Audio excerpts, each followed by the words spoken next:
میں سمجھتا ہوں پھر اس قتل کا مقدمہ کس کے ذمہ ہونا چاہیے؟ اس قتل کا میں سمجھتا ہوں مقدمہ ایم ایل اے کے نام پہ چاک ہو جانا چاہیے. مانتا ہوں میں دنیا میں کوئی تمہارے خلاف مقدمہ درج نہیں کر سکتا. مانتا ہوں تم صاحب حل و عقد ہو.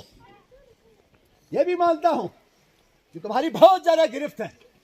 لیکن ہم کو یہ بھی معلوم ہے یہ مقدمہ اس جگہ درج ہو گیا ہے جہاں تم چینچ راں کر سکنا تمہارے بس میں نہیں ہے. اور لوگوں پچھلی دفعہ ایک اسی طرح کا سیم کیس حلمت میں ہوا. وہ ایک نوجوان لڑکی جس کے چھوٹے چھوٹے بچے رہ گئے اور اس پہ جب معاملہ لوگوں نے شروع کیا کیا وجہ ہے کہ تھوڑی سی برف ہے. اگر بہت زیادہ برف ہونے کے باوجود بھی فارورڈ کوہٹا گاڑی جا سکتی ہے. ہمارے درمٹ سے بھی اونچے پہاڑ ہیں وہاں جا سکتی ہے گاڑی. لیپا کرنا گاڑی جا سکتی ہے. تو یہ تھوڑی سی برف اور پلین علاقہ ہونے کے باوجود ہمارے علاقے میں گاڑی کیوں نہیں آ سکتی؟ تو ہمارے ان کرم فرماؤں نے کہا یہ ایک سیاست ہے. اس علاقے میں رہنے والے ایک ممبر ضلع کونسل منفی سیاست کر رہا ہے. اور لوگوں حقیقی بات یہ ہے کہ اس میں خود بیمار بھی تھا. مجھے کوئی اس بارے میں پتہ نہیں. لیکن انہوں نے یہی فرمایا یہ میرے خلاف جو بات ہو رہی ہے حکومت کے خلاف جو بات ہو رہی ہے ریاست کے خلاف جو بات ہو رہی ہے لوگ جو اپنا مطالبہ کرتے ہیں کہ ہمارا رستہ بحال کیا جائے یہ منفی سیاست ہے.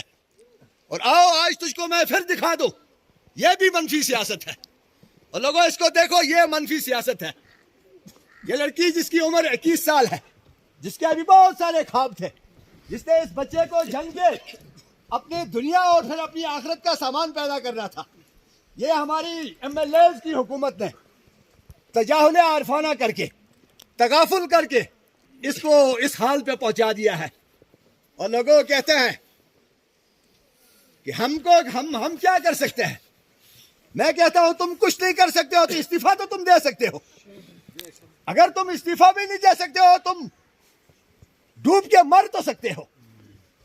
اور مجھے یقین ہے تمہارے کان پہ جوں تب بھی نہیں رہے گی. اور کہتا ہے لوگوں ایک بات میں آپ کو بتا دوں ہمارے لوگوں کا آج پروگرام تھا کوئی منفی طریقے سے احتجاج کریں گے. لوگوں کو غم و غصہ تھا. لوگ چاہ رہے تھے کسی اور طریقے سے احتجاج کریں گے. لیکن میں سمجھتا ہوں میرا مشورہ یہ بنا منفی طریقے سے ہم احتجاج نہیں کریں گے مثبت طریقے سے احتجاج کریں گے. اور ریاست کے والی جو ایک انتہائی ہمدرد انسان ہے جو خوف خدا رکھنے والا ہے جو عوام دوست نظریہ رکھنے والا ہے جس کا نام چودھری محمد انوار الحق ہے اس تک ہم یہ آج کا احتجاج پہنچاتے ہیں.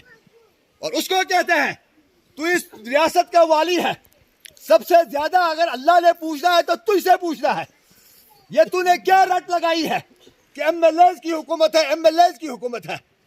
ایم ایل اے چاہے تو کچھ ہوگا نہیں چاہے تو کچھ نہیں ہوگا. ہم تجھ سے سوال کرتے ہیں کیا تجھ سے اللہ نے نہیں پوچھتا باوجود اس کے کہ تو ہمارا محسن ہے تو اس علاقے کا سب سے بڑا محسن ہے. آج تک اس علاقے کو کسی نے نہیں پوچھا تو نے پوچھا. بلکہ مستند اطلاعات کے مطابق تجھ سے ہمارے وہ لوگ جن پہ ہمارا حق تھا وہ ہسپتال حلمت میں ہسپتال قائم کرنے کی وجہ سے ناراض ہو گئے. تو نے اپنے فنڈ سے جو ہمارے اپر گریز کے لیے روڈ 10 کلومیٹر کا اعلان کیا اس سے ناراض ہو کے بلکہ میڈیا پہ وہ چیخ کے کہتے ہیں کہ میرے حلقے میں مداخلت ہو رہی ہے میرے حلقے کو یہ کیا جا رہا ہے وہ کیا جا رہا. میں تجھ کو سلام پیش کرتا ہوں کہ تو نے خدا خوفی کا مظاہرہ کرتے ہوئے جو اس علاقے کے لیے 2 سب سے بڑے تحفے دیے ایک ہسپتال کا اور ایک روڈ کا. اگرچہ آج وہ ہسپتال قائم ہو جانا چاہیے تھا. اگر وہ ہسپتال قائم ہو چکا ہوتا اس کا عملہ حاضر ہو چکا ہوتا تو شاید یہ ہماری یہ بہن اس طرح سسک کے مرنے پہ مجبور نہ ہوتی. اور ہمیں توقع ہے کہ انشاءاللہ ہماری روڈ بھی بنے گی ہسپتال بھی بنے گا. لیکن اس کے بننے تک کیا جناب وزیر اعظم ہم مرتے ہی رہیں گے. ہمارا کوئی پرسان حال نہیں ہوگا.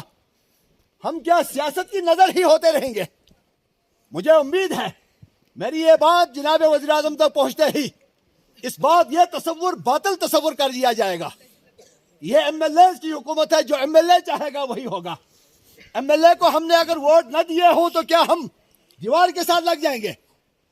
کیا ہم انڈیا کی ریاست میں تسلیم کیے جائیں گے؟ کیا ہمارے ساتھ سوتیلی ماں کا سلوک ہو جائے گا؟ لہذا جناب وزیر اعظم، ہم کسی ایم ایل اے کو نہیں جانتے. ہم اگر جانتے ہیں تو جناب وزیر اعظم تم کو جانتے ہیں. ہم سمجھتے ہیں کہ تم سے ہمارے بارے میں پوچھ ہوگی. جناب وزیر اعظم سے اپیل ہے